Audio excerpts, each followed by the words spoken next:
welcome to a very special episode of the Lost Beat 6 show. This is Steven, Punish Steve as some call me. I'm your host, like normal, but we're going to be doing something different we've been doing our beef session every Friday, and it's been going pretty well, but we want to start something else. We want to start a new thing as well, and we hope you're enjoying our other content. I hate that word, content. But anyway, I hope you're enjoying our other assorted works. And we're going to introduce something new-ish. And so we have our own, here at Lost Beat 6, we have our own personal interviewer that's not me and is very much... I think he's better at interviewing than I am personally, but also a lot of projects that we work on, and that I work on with a lot of our artists and a lot of our friends here.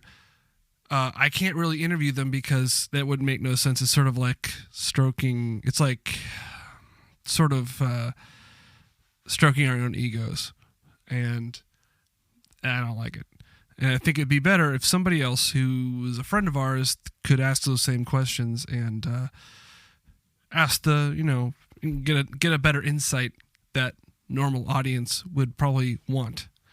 And so one of our first episode of so we have our own friend, and he goes by Thierry Grose, spelled ThierryGrose, and he also can be known as Ultimate Adversary if you have the right, if you manage to get on the bad side of his temper, I guess. But anyway, this is going to be our inaugural Thierry Grose exclusive interview with Big Die in promotion of the album that they have finished and are releasing this tomorrow. Friday, March 5th. It's a Bandcamp Friday. Go check it out, please. And I don't want to, just buy it. But also, it'll be on Spotify, Apple Music, Amazon Music, Tidal. Blah, blah, blah. Anyway, so yeah, this is our exclusive interview series, and I'm going to give the floor to Terry and the guys. You'll see me kind of in the background pitching an idea or two or whatever. And I hope you enjoy this wonderful conversation with our artists. Who am I kidding? Yeah, this is Big Die. These guys are crazy, and I love them. And I hope you enjoy the interview.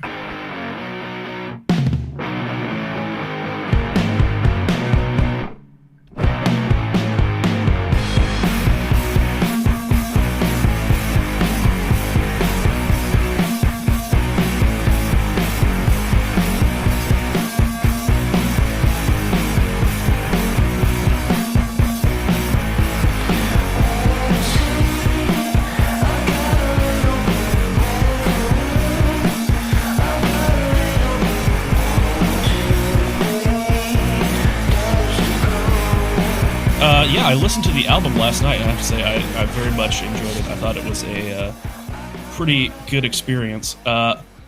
So just to start off, like, you guys are based out of Oxnard, and I'm also a resident of that fair city. And I was just kind of curious, like, at least I was very much enjoying reading like the liner notes and the copy on the Bandcamp. I thought it was very well written and pretty entertaining. Anyway, you had some stuff on there about the desolate wastelands of Oxnard, California. And I was wondering how much like Oxnard and that sort of like how much that has influenced the vibe of the album, or just like your creative process in general. Take the floor, Tony. Well, growing up in Ventura County, these guys aren't from Ventura. Well, he's from Oxnard. I'm literally the only one who grew up in Oxnard. He's a Nard boy, but he knows how desolate it is.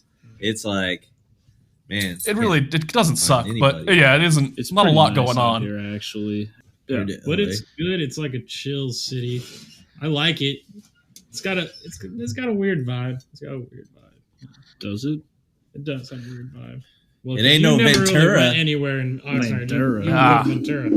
Kentucky's on the dark side now. He's in Ventura. I can't say shit. I grew up in Camarillo, so I'm obviously the least interesting here. But yeah, that's I don't know. I think it's and there is sort of that like nardcore scene, right? I mean, not anymore, but like kind of back, a while back, that was sort of a big thing. There was, I don't know. I feel like Oxnard has sort of had its disproportionate influence in music to some degree.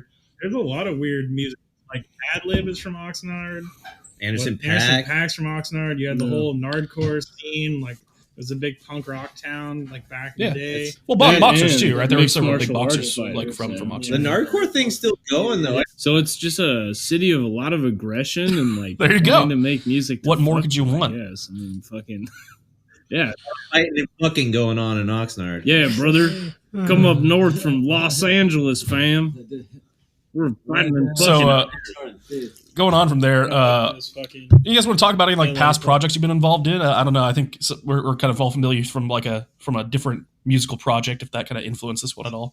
And I also wanted to let Steve get in here and talk about how he kind of got to know these guys and what he did on this album we're talking about.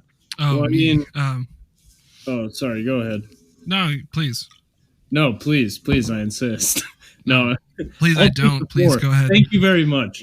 Sure, take it. So a lot of this started with me and Jim were in a band called Venom Millennium, and I was making demos for that band. There was a lot of like death metal drumming over like garage rock type material, and we were in a band with my girlfriend's like son-in-law, who's a death metal drummer, and he moved away to Michigan, and somewhere along the line from meeting him, me and Jim met Tony and Colton, and we started this, and then we made this record. And this record, I mean, I don't know if you are aware of this, but Tony, like in October, Tony and Colton were going to do a sober October. September 30th. Yeah. Right. September 30th, they were going to do a sober October, right? And so they wanted to do this this record with the two of them. And I remember that like on like October like 1st or whatever, in like the end of September, like Tony came up to me and he was like, "Hey man, I may need your help with something," right?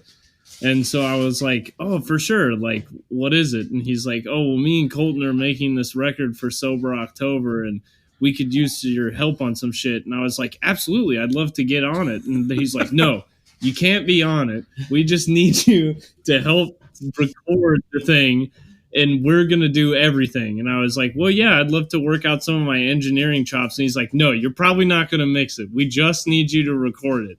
And so I was like, "Okay, right." So then I decided to make a record of my own. And then like on October 3rd, I made like this sampler, and I was literally I was going to make the whole record with Jim, Colton, and then secretly record Tony, and I was going to make this whole record and press it to vinyl so that on Halloween I'd be like, "Look, Tony, I made this record." But what ended up happening is like a couple days into it, Tony and we were in this band Paloma, and we were like jamming and shit, and Tony was saying like, he's like, "Yeah, like I don't know at like how much this like record with me and Colton is gonna happen." And I was like, "Hey, you wanna get in on this record?" And so me and Tony fucking hashed out some of his tunes, and fucking we put everything on this record, and it was nice. It was cool. That's pretty cool. What? So you all recorded it just all during October there?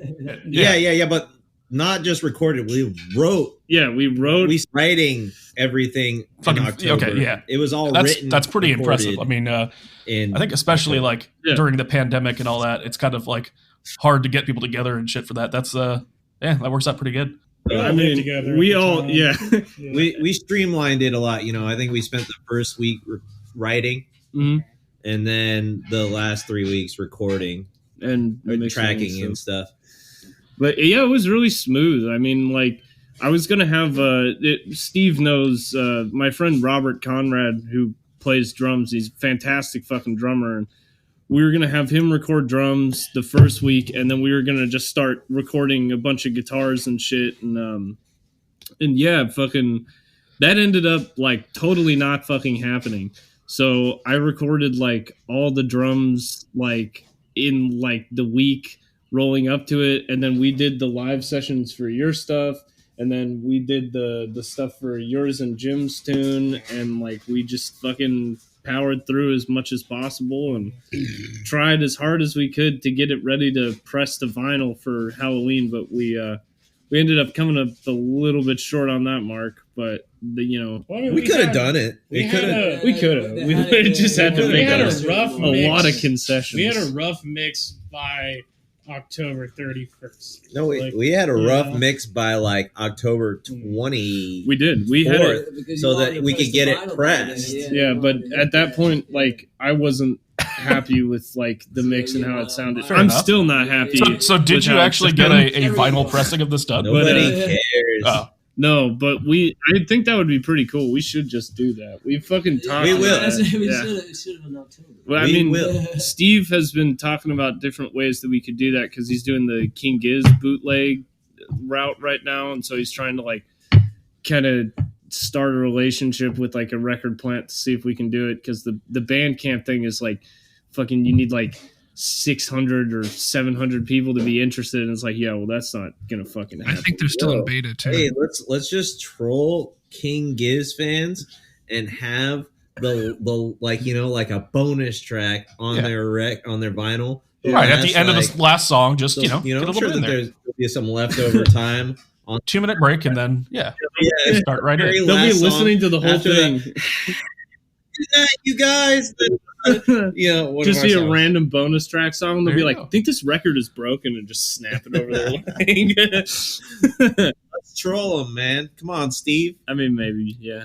But yeah, that's how we made this record, and I think it turned out really good. Like fucking, I really enjoyed like putting together the tracks with these guys, and they're very good musicians, and we did it quick, and then we did the live video for it really quick, thanks to Steve and his drumming and fucking all right. other shit. Steve is very subtly trying to get me to ask something about called the Nosferatu sync. Can't figure out a single way I could organically work that in. So I was hearing about this thing called a Nosferatu sync. Could you guys tell me some more about that? But no, I mean, I'm curious myself. Steve, why don't you jump in here, because you get to hear from it. I think it's an important part of this. Okay. I'm sorry. There's so much for my producer skills. I don't know if you want to break down what the Halloween edition of the release for the Sober October portion of this event that you had synced to Nosferatu. Oh, okay. I don't know if you I think I break get where that you're down. going from now. Okay, so how'd that work out? Nosferatu and it worked out pretty good. Pretty much, here's the deal. So fucking like a couple days before Halloween, because we were gonna have like a small little shindig and kind of celebrate like finishing this record and have like a little it was literally people that we saw like all the fucking time, like coworkers and like close friends that, you know, we were already in like close proximity with, and we all lived together. That I'm now having sex with. Sure, yeah. So fucking leading up to that, I was thinking to myself, I was like, I wanted to find a way to like sync it to a movie so there was like a visualizer, and I didn't give a shit if it actually worked or not. But I was hanging out with Jim and his ex-girlfriend Jessica, and fucking we played the record up against Nosferatu, and it worked out really well. And I was like, this is okay, but Jessica was like really stoked on it, so I was like, all right, then it's fucking happening. So we have a Halloween edition of the record with kind of like a dorky intro, like it's a cover of Double Feature from Rocky Horror, and then there's like a whole fucking, you know, our homie John, who's like an unofficial member of this band, like fucking did like a Dracula, you know, impression and shit. Played bass on some of it too. No, I played bass on everything. He played guitar. Oh on yeah, a lot of tracks. guitar. Yeah, but I thought he did bass. No, actually, no. You and me played bass on every track. You played bass on a lot of your tracks, and I played bass on all mine. And fucking so, if you start the version of the record that's getting released right now at 41:41 with Nosferatu, it syncs up and ends around the end of the movie.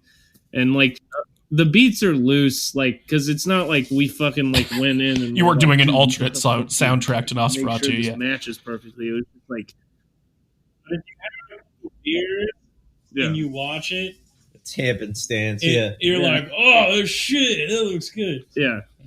Yeah, no, it did work out really well, and it's cool because like Nosferatu is like free to watch on fucking, it's YouTube. public domain. Yeah, yourself. so you can actually sync it up yourself. It's like if you start it, the frame is like the title card because it's a silent movie, right? Blood is life, blood is or I life. mean, it's not silent, but it doesn't have any dialogue yet. Yeah. And so if you go to 4141, it should say blood is life, blood is life. And then you start the record at the same time as that, and fucking yeah. The other thing too is like at least from my perspective, like I really wanted to make it something where it felt like very like flowy, because like I wanted to press it to vinyl, so I wanted these like interludes and shit and stuff, and so there are some pretty funny moments where like interludes will match up with the film, or like it'll just have like a funny vibe, and I think the vibe of the record matches pretty well with it, because the movie. Apparently my song synced up good. Oh, his song, the song that he sang on it's called "City of the Strange," and the lyrics to the fucking song, like he's saying like judge the. It was kind of like a dope smoker, like weird fiction kind of vibe. I got from it, and he fucking he's saying shit about like fucking covers of books and shit, and like at that moment in the movie, they're all reading books, and like they're talking about the plague too. That's the other thing is like the big thing with Nosferatu is they're personifying like it's because like. It would be more difficult to do like movie effects with bats, so they changed like Nosferatu to be like a rat human. So like a lot of it has to do with like kind of running the idea of vampirism in parallel with like the bubonic plague and shit. So it was kind of timely in that way as well to have all that going on, and No, I think that was pretty cool. Sorry, that's an interesting. It's weird when it just syncs up like that, but I think it definitely thematically it fits a lot. I was hearing actually, there's a to kind of get off on another tangent here, but there's a podcast I listen to where they basically every Thanksgiving they watch Paul Blart Mall Cop 2. They're going to do it until they die, and they obviously hate the film now. Like it's they've done it for 6 years or whatever. So one of them, maybe they kind of cared for some scenes, but not. I wouldn't go so far as liked. Anyway, one of them tried the Dark Side of the Moon thing to Paul Blart Mall Cop 2, and it syncs up surprisingly well, almost frighteningly so, in fact. Doesn't really fit with the movie, but it does sync up very, very well. I think there's some things about the interaction between media where it's like your brain like wants it to work. So it's like, even if you're trying to be critical about it, it's like some of that shit is going to be forced, and some of that shit is going to be coincidentally actually really good. So your brain will automatically make patterns out of anything. Yeah, exactly. It's kind of like if you stare at the popcorn ceiling or a random thing, you'll see faces. No. Your brain will just automatically make patterns out of any random shit. Especially if you're hot. Oh, I also mentioned that Meet the Beefers. This by the Psychedelic Space Beat Band fits very well with Team America World Police. What song is during the horrific puppet sex scene? Yeah. Oh, I forgot. I think the one that works out really well is when the Panama Canal blows up and we use the Liz Skrillex face. And then goes, yes! Oh my God! And it blows up. It's pretty cool. Mm. Or in Noctilucent, where the climax happens and it's and then like all of a sudden the guy's flying between jeeps. It works out pretty well. Yeah. Damn, that was a great movie. Fun one. Also, good album. Say the next record. That's a pretty good one. That's kind of a deep cut, but I like it. Actually, I think that would be a really weird and like subversive move. Is to actually fucking like, instead of doing like the idea that you had like a couple months back of like trying to sync it to another silent film. Some deliberately try to fucking sync it to fucking porn. Like just go out and find like a long form. You've seen Captain Murphy, right? Yeah, but it's like weird fucking purple gaping butthole in that shit or something, right? Yeah. I don't know. I like Captain Murphy a lot. It fucking all that Philo like side. So is tight. Earlier, Venom Millennium got mentioned, and I did just want to say the brother. Fuck John Fogerty music video is pretty killer. Even like I still watch that occasionally. That was a pretty stellar piece of animation. It's good. I didn't even talk about what I did before I met these motherfuckers. Oh yeah, that's true. Fucking here, Tony, take the floor, man. What'd you do? I was in a band called Sonic Acrylic before, well, I guess while I joined these guys. Yeah, they're a really good and band. I like Sonic that Acrylic is pretty, I don't know, I liked it. It was a good time. Yeah. If you like indie and you like Elliott Smith and the Mars Volta, maybe you'll like it. Yeah, Kind of like Elliott Smith and Mars Volta, I guess. No, I Check feel it that. out. I feel that comparison. Awesome. If you would like that stuff. Yeah. Just tossed in there for fun. And maybe a little bit of Radiohead or something, and indie shit. Yeah, it's a very. Is it on very fucking Spotify good or record. what's I the best way to it a listen lot. to it? Yeah, Cool. Yeah. it is. Yeah, I think it's on all of them. Sonic Acrylic. The album's called Alternates. Yeah, I was in that. I was the guitar player in that band. I'm not anymore, Awesome. All right. but I was. Yeah. So that's what I did before this. Before this, I dubstep. That's pretty awesome. You did. Did that like translate at all into this album? Anyway. I can kind of like draw some broad parallels there. I mean, it's obviously, I don't know. I can see a little bit of that. I mean, actually, I mean, Steve did do this cool like. Steve and some of the production for this, like running up to it, I had him do drum sounds for us and like bass processing. And one of the things he did was he ran the bass through like this sub synthesizer and the kick drum. And that shit, I feel like, is honestly a very like underrated and big part of the sound of the record is using that selectively. Sure. Yeah. No, I noticed that kind of throughout. Like there were some dubstep. kind of different choices in the production and like some really like interesting effects and stuff scattered throughout. Like very tastefully done. I thought it was on a couple tracks. I really noticed that, and I thought it was a cool touch. Yeah. So do we want to start? I mean, Steve, do you want to try to get some of these tracks queued up here? We could talk about them. We could just do it in album order, or all right. Well, let's start out with the first track then. Let's get some Doorbell going.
I don't even know if I even played anything on that record. I might have done like did. some guitar. You did, But I played one synth note.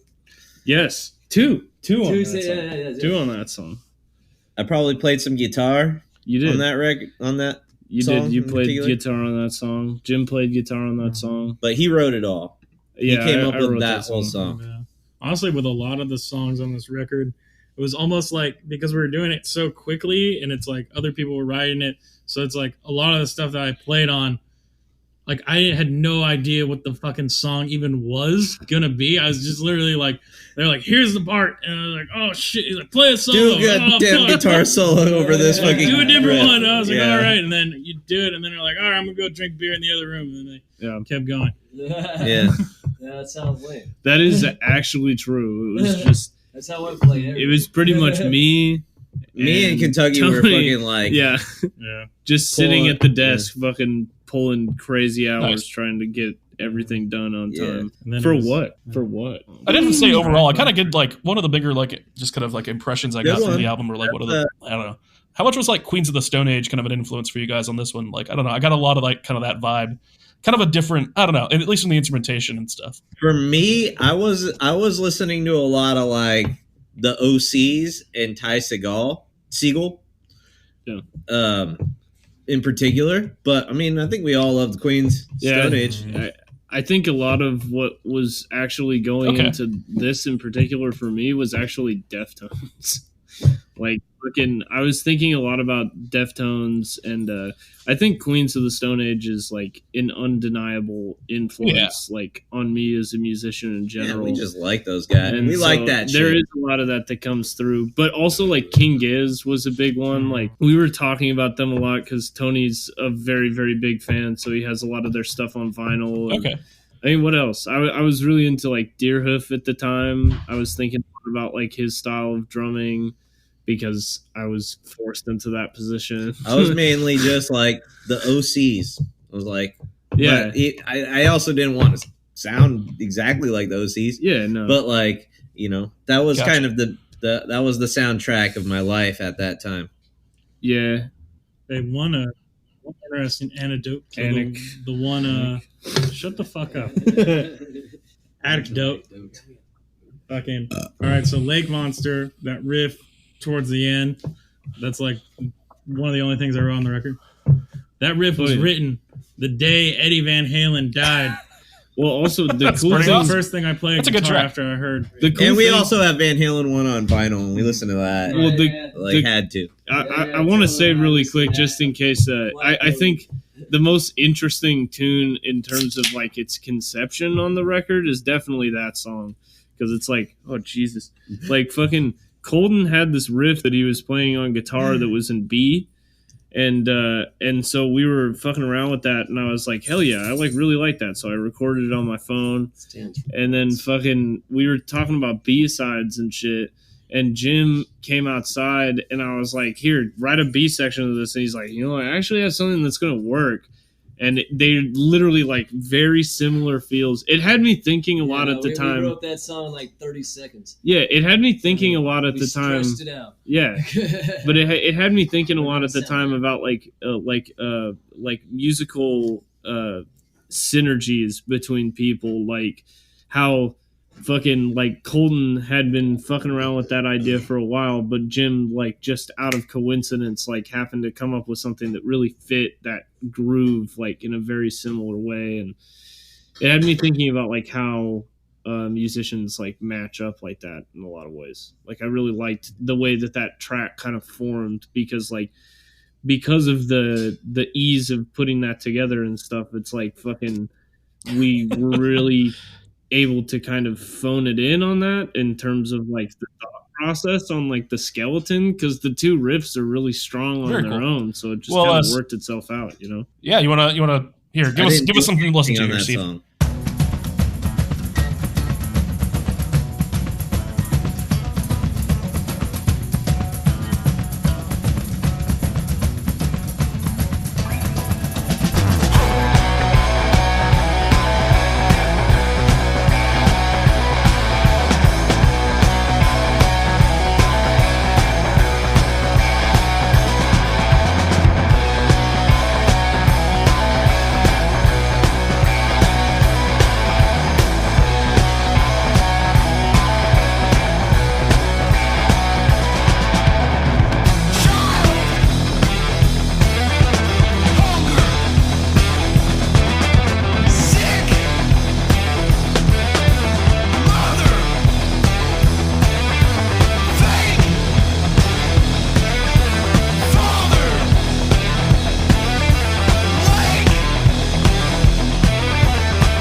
I think that is some of the standout moments that I remember. Like definitely going back through it today, I remember that moment being like, okay, that was definitely worked out very well, and that's a cool cool story to go with it. The singer on that song is none of us. Yeah, we got a homie. We got a homie that me and Kentucky work with. And he is the singer of that song. He came by one day and wrote some lyrics up and did the fucking thing. Yeah. And so fucking that's what's on it. Colton had said he'd been fucking around with that riff for a while as like a bass riff. I fucked around with Nick there. Yeah, he was doing it in Nick's band Butterfly Gang, and so I was like, well, I work with that motherfucker, so I might as well like ask him if he wants to like come by and like be the vocalist on that track, you know. And so yeah, he came in and he fucking did it. And it was really easy, and it out of that. And then came some of my favorite fucking lyrics on that record, because that fool, when he recorded those vocals and shit for that B section, he was saying all those like one-liners, and I can't remember what he said before that, but he said Lake Monster, and I was like, what the fuck? So that's why that song was named that, is because I was very confused.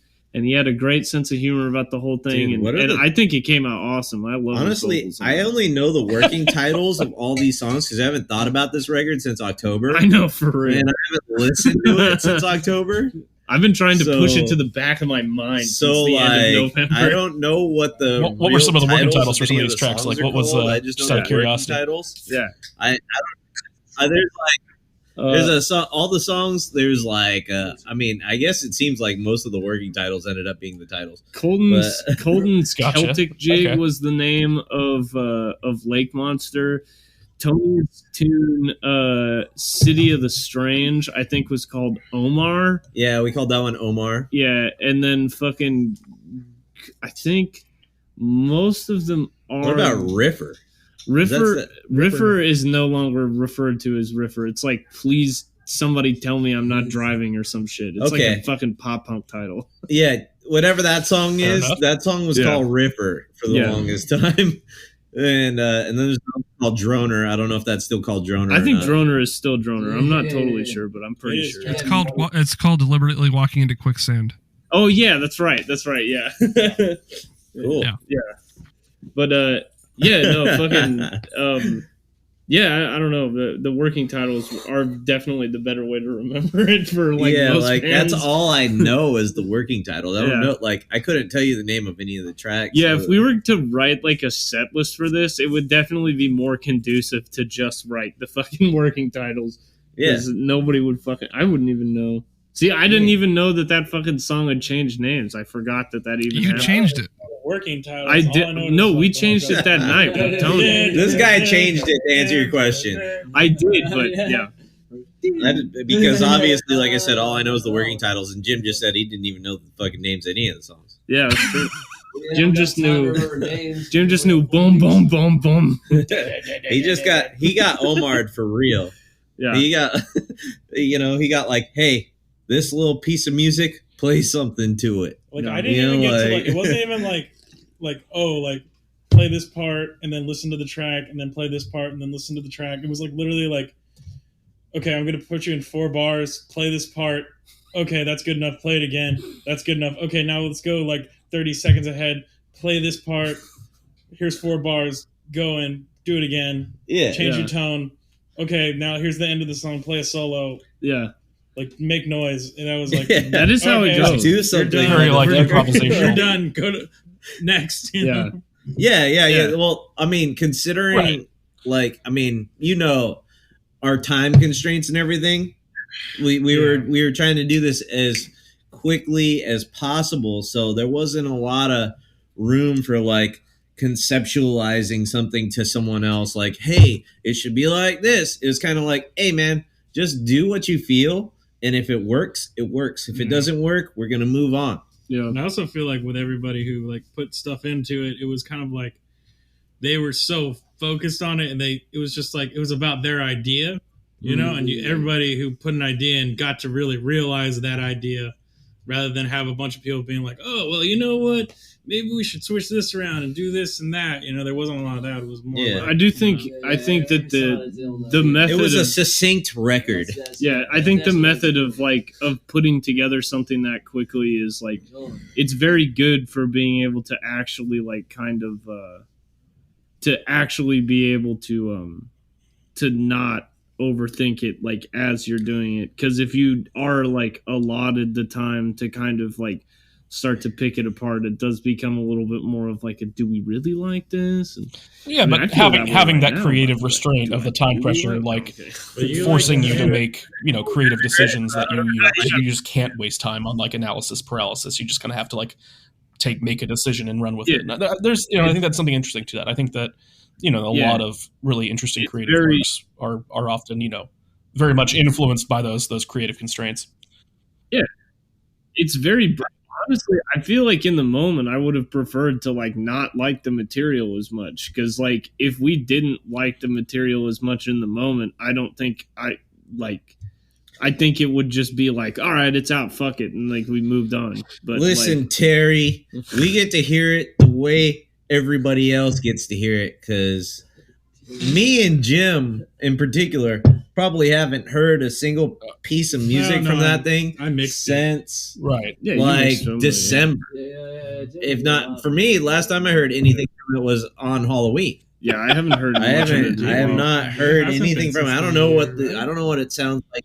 I think I finished. I mean, so, like the tweaks that we were doing, you and me were doing, and like wasn't that like the end of? It was like mid-December. Yeah, whatever, you Some, guys. I don't know. But the point is, like, I think I honestly don't know if it's good or not. I'll find Yeah, out. I I'll don't know. find out Friday. Everybody's saying it's all right. So Yeah, I'm like, everybody okay. that like has heard it that I haven't, I haven't heard it. Like, he's been showing it to people. I don't know what the fuck it sounds like at all. So, like, I bet it's. I mean, I'm sure I'll enjoy it though, because I was Yeah. part of it. I'll be proud of it in that way. But like, I think don't know. that's kind of how I feel about it personally. hopefully, I'll be is able to like- listen to it the way I listen to music that I listen to. Yeah, it's like I like it because I'm personally proud of what we were able to do. Like, I don't even really mind if it's like the perfect form of expression for all of us or anything. It's like I think like it is really cool that we managed to bring it all together in such a short amount of time and actually managed to like make something that did legitimately have input from everybody that was in the house at that time. Like, Also, it's like a snapshot. yeah, it's It's literally like a Polaroid. Yeah. It took a month to do. I think So as much as I would have liked to be able to like fucking dole over it for like, just like months and months after the fact to make sure that it sounded exactly how I wanted it to, it's like there's nothing you can do to fix crashing on a heavy ride. So fuck it. Well, I think Like, that's also, how I to me, feel about the it. biggest thing about this record to me, we didn't really talk about this, and I feel like what this record really is, it was a really big shot of adrenaline into the arm of the band, because you also have to think that this came out mid-COVID, all that stuff, and with us, COVID really did affect us. We had Big Die was a different band, pre-COVID. We were a 5-piece band. We had a drummer, like a different drummer. We talked about him earlier. Yeah. Anyway, so we had gigs lined up, all that stuff, right? COVID hits. Every one of our gigs gets canceled. And we were on a good roll. We had a whole nother record, even. Yeah, we still are going to release We that. had a whole nother record that we were planning on doing. With the COVID and the lockdown and everything, we weren't able to get together. This was before Tony had moved out here. So, like, we weren't able to get together. you go on so- that record though. Yeah. I am on that. Yeah. Yeah, he is. We go up, and then we think like, okay, maybe we can get it back together. We can start doing live streams or something, and then You are. boom, You're on like every track. fucking drummer decides like, fuck 5G, I'm going to Michigan. And then we were just kind of like, shit. Kentucky had to step up on the drums. He was he had to like learn how to play drums to keep us going. And then it was just, it was hard though, because we just couldn't gel right. And then I feel like just that whole month, like timeline, and just we got to do it in a month. We got to do it in a month. Like it was just enough motivation for us to really just fucking hit us in the face and be like, okay, we're doing a month. And I will now we say got a this fucking though record. about that whole time period that he was just talking about. I think the coolest song we ever wrote was written during that time period, and it's not on the record because it was written before October. What song was that? The fucking song that me and Jim did, like that. Oh, the Sonic Youth thing. Yeah, sure, whatever you Yeah, call that it. one is cool. That song is We do fucking have sick, that. and that's a great song. We played like a random backyard party show, Yeah, so in like September or something like that. yeah. Just like at some chick's fucking birthday party, and man, that was a lot of fun doing that Yeah. with him on drums. Yeah. And like we played that song. I don't know. I was stoked as fuck on Yeah. that song. Like we should do that song. Yeah, no, that song is Yeah. fun. I like. Well, that the thing song. is, But- it's like, this is like, to me, this is definitely like a beginning record. Like I said, it's a shot of adrenaline. Yeah. And after this comes out, there's more to come. I think You know? if anything that song Yeah. was like the fucking little That was the first thing we that had was done. the little since that was the all little the bullshit. little dose like going Yeah. into the spoon. Well, because we were You know? trying to like pick it back It up was the lighter after. to the spoon.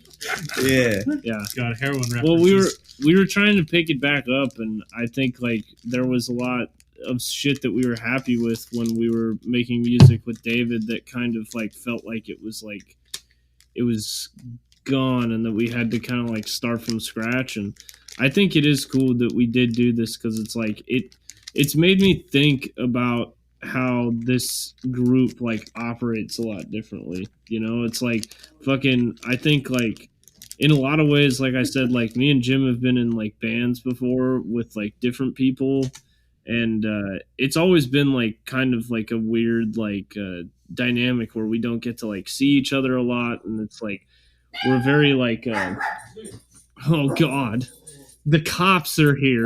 No, fucking yeah, fucking Petunia, chill out. But there's been a lot of I totally fucking forgot what I was saying. You're talking about people that are in your previous bands and how you weren't able to get together as much, but now you're kind of living with a lot of the same band members. Yeah.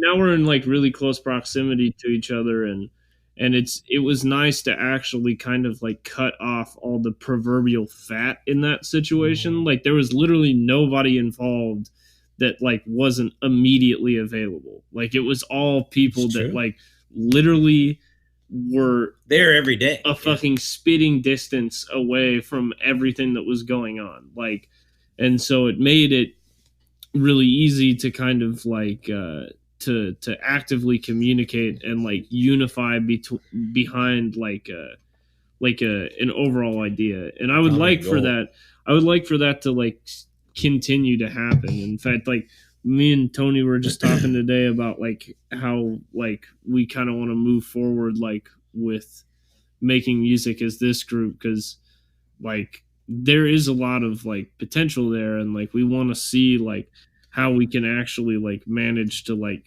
make it something that's unique. And plus we still have the record with David, so it's interesting because it's like I feel like the band is turning into less of like a band with like concrete members, and it's more like it's like it's just like a group, and people will play different things and do different things at different times, and possibly make completely different genres of music, and you know what I mean? So it's like it's more of like a revolving door with like a really like evolving sound is at least what I Like I said, we're This like guy's the core. ambitious. I guess, but I think it's just Ambitious. I'm just gonna say something right now because I feel like this is the venue to say it.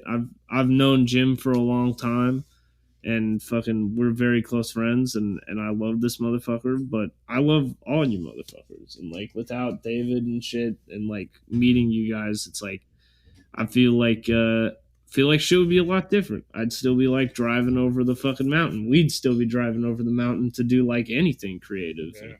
I think it's really cool to have like a situation like this where it's like I can reliably get everybody in a room. You know, About to like fucking this is cry, pretty crazy. dog. Man. Dude. Grandpa Tone, man. Don't fucking Don't don't push yourself too hard. Let's listen to Ground Hornet, Steve. Can you get that going? Yep, that's the second or third track Yeah, that's the third track after Doorbell, and Shut That Fucking Baby Up, which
Yes. I've never heard this song in my life.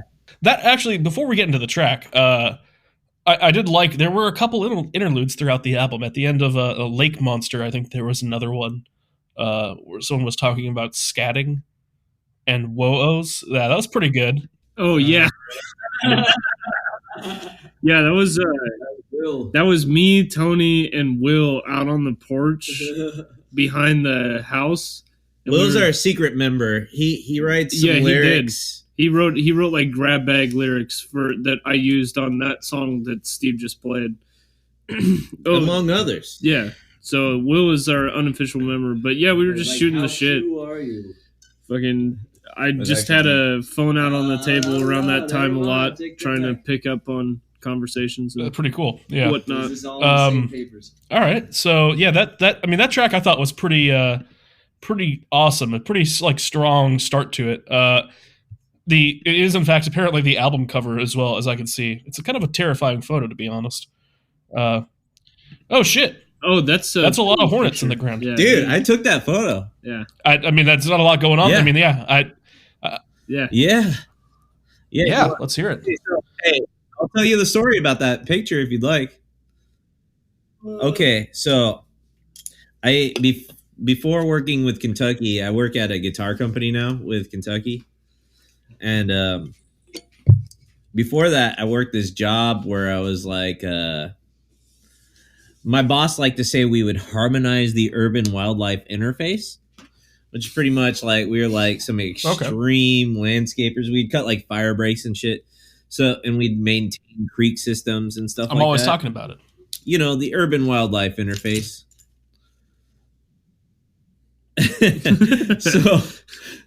So, you know, like you come across some fucking wasps. That's some ground wasps, ground hornets. When you're doing that job, and we had to like gas that hole of ground hornets so we could do our job. Good.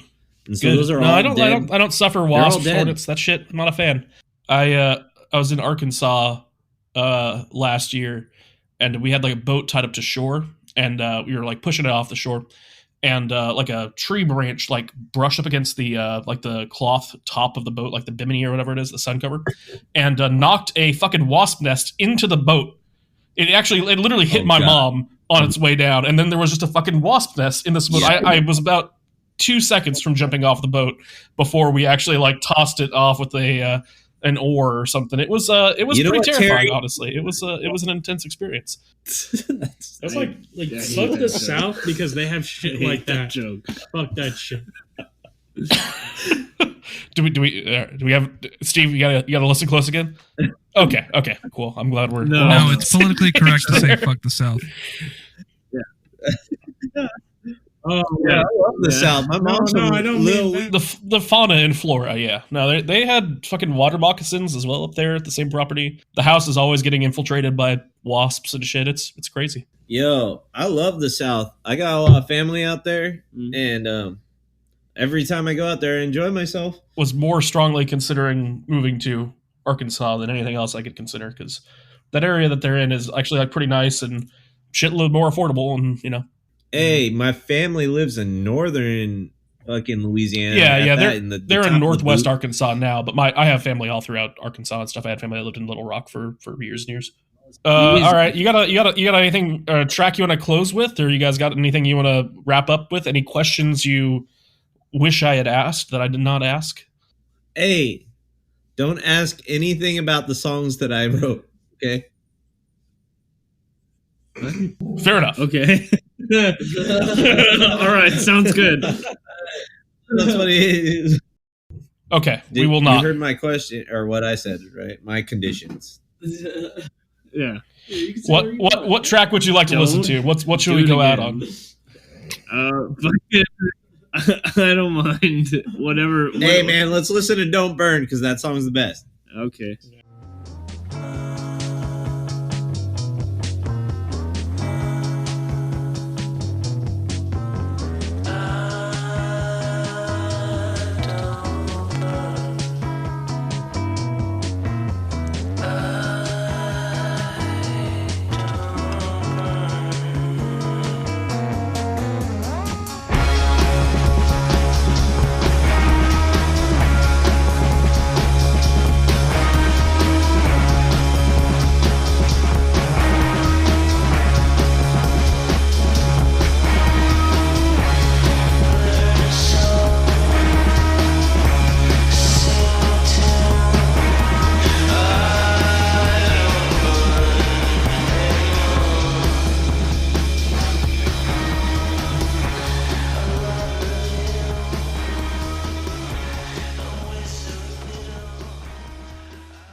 I did also. This was another one of my favorites off this album.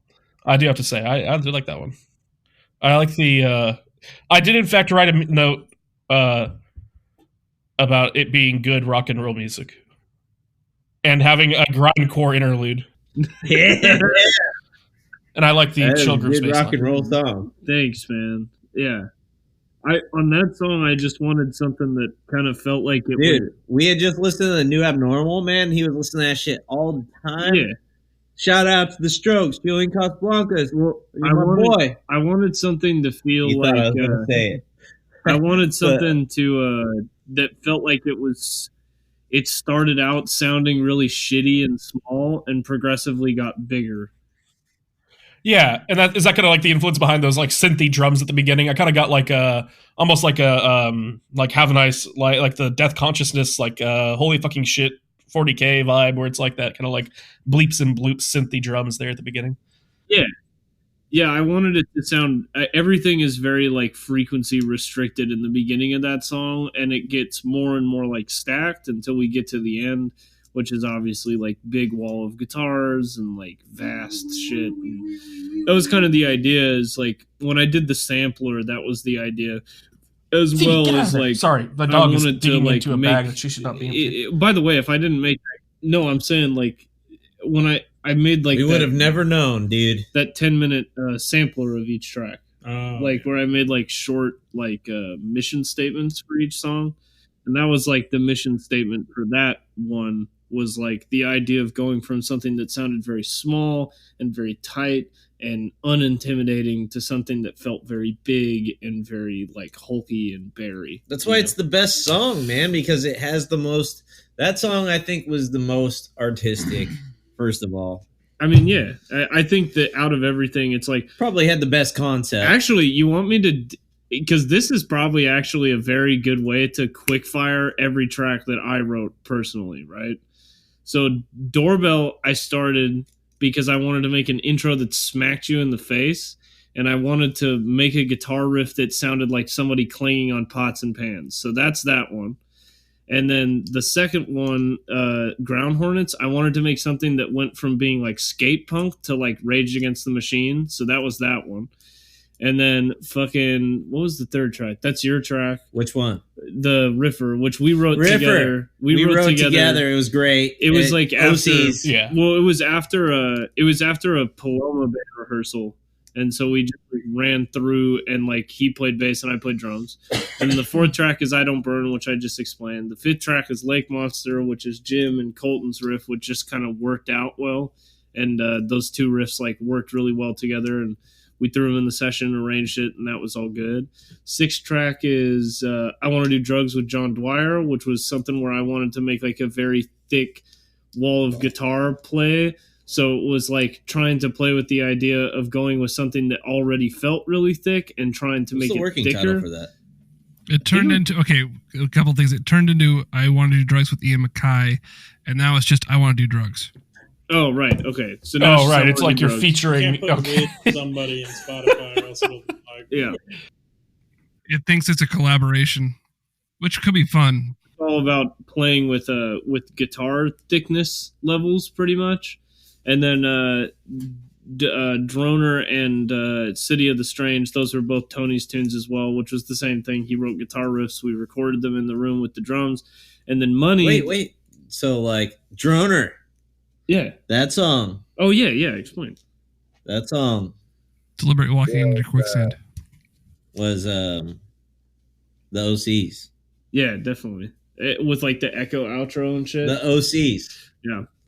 I was influenced by the OCs a lot during that whole thing, so everything was coming from the OCs, but also post-rock. Yeah. Like, I was listening to a lot of fucking goddamn Mogwai and stuff like that, so maybe the intro have that kind of feel. It's definitely true. Like, the fucking, that, like, dense, like, guitar chord thing. That's Droner, and then the other song was definitely just straight up King Giz and the OCs. Oh, yeah. That one was, and like, Ty super Segall. OC. Like, I tried to do my Ty Segall voice. That one hurt my arm. I sound like that one was. Yeah. Was that be a Money? But or was that next track? Yeah. And then money. I just wanted to make something that felt like it hit like really hard. I just wanted to make like a really strong closer. And then on that sampler, there's actually one more tune called Chicken Fry. And that was, I wanted to make a country song that felt like really oblong and weird. Hey, and one little side note, we all hate money. Yeah, because it's hard to play. Money. It's a difficult song. The thing with I think Steve hates money too. Yeah. Oh, the thing with a lot of these tunes is like on each track, like it may or may not sound this way. I don't know. I hate money, but it's like there's 10 guitar tracks on every. It's a very layered production. Like every song has like and so the thing with Money is it's employing a lot of like hocketing techniques, which makes it really difficult to like coordinate. Dude, don't fucking analyze it too much. Well, I'm not analyzing. We hate it. money. Explaining it. It's not difficult. the hocketing that's hard. It's there's just a couple of weird. Oh, there's steps. a couple of like That's time the only signature part that's changes, hard. like, and then that B section has like a weird syncopation where you have to stop and then pick it up on the offbeats. So it's a little weird to feel. The hocketing part's easy. Yeah, I guess the hocketing part's not that tough. It's just it was the harder one to like coordinate. Fun for us to say we hate money. Yeah, I thought that was a neat track. I thought I remember. So basically, my process for this when I was doing this last night is I got pretty drunk and listened to a lot of it. Or I listened to all of it last night. And my notes for this one, they had kind of deteriorated towards the end of the album. To be honest, for Money was about how many outros were there. I was like, oh, this is a cool outro, and then I'm like, oh, that's another really cool outro, and then I was like, is that an outro? There's a lot of it was. Well, yeah, no, the whole thing with that was just I was kind of just cycling through like different like influences that were present on the album. Like the first riff, in my opinion, is very like it's very like almost like a fucking like Death from Above 1979 ass riff, and then like it goes into like a kind of like krautrock like King Giz section for a tad bit with like a Queens of the Stone Age riff, and then the B section is like really fucking like wonky and hocking it out, and then don't tell people this in the interview, dog. It's fucking true though. I'm not gonna lie to them. And then the it's just cycling through. It's cycling through a lot of shit. And it was definitely intended to be like an outro track, because something that I feel like is always really difficult. And it's like it's a criticism that I have with like a lot of records that I listen to, which is like I feel like the record like construction is weird because it's like it's really easy to start off a record really strong and like get through to like your 5th track and just be like, all right, that's cool, the record's pretty much over, you know, and then the rest of it just sizzles out. And I wanted to try and we wanted some all killer, no filler, doggy. Well, I wanted to make sure it that to be like sick from start to finish. Well, I wanted to make sure that the momentum of the record actually felt like it like plateaued and then like rose back up, you know. Interesting. Like that was the idea behind it. Even with the sampler is like you start out outside of the fucking Hornets little hole. You make your way down in there with the Hornets, and you crawl your way back out. And then your money. That's how it goes. That is how it goes. That do be how it be. Yeah. All right, Steve, you got anything else you wanna plug? You wanna take away? You wanna say? No. Just sign us out, and I'll play something to play it out when we edit it. Steve, I love you. I hope you do a great job editing, brother. I usually do. All right. Well, that was a fun little interlude with Big Die. Thanks to Steve and everybody over there. This was the Lost Beat 6 show pod. I don't know. Whatever. Fuck you, Steve. Yeah. Fuck you, Steve. Fuck you, Steve. Is that a good outro?